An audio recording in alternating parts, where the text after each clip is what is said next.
Hey everybody, I'm here on the other side of the river now, of the River Ganges. Our house is on that side, just a little over here behind this tree.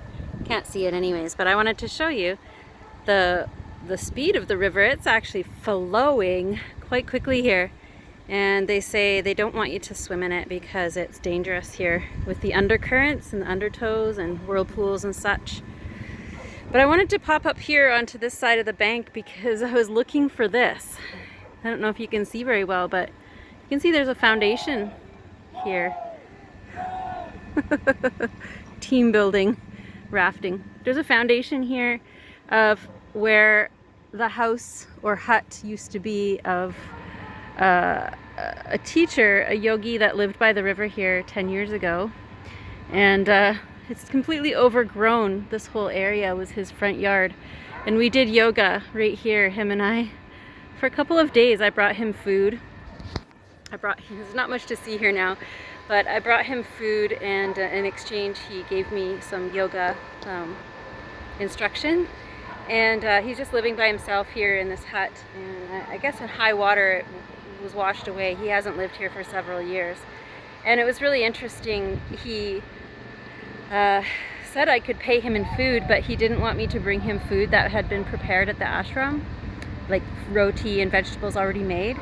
He wanted me to bring him like the ingredients so that he could make his own food, because many yogis are very, very, very particular about what they put in their bodies, and they believe that even the energy of the person who's preparing the food, if they don't know who it is, they don't want to ingest the energy of that person without knowing who it is.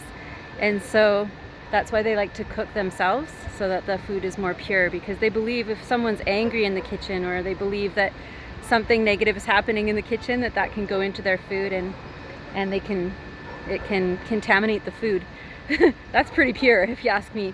So anyways, I wanted to just bring you out here. This trail is totally overgrown, but when I came down here before, I had been sitting in meditation here.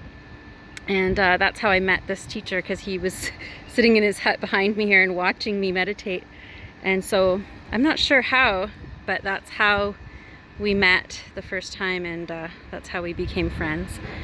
So his house is long gone, but I see that this foundation is left here. It's funny how things change, hey? Things really can change a lot in a short period of time.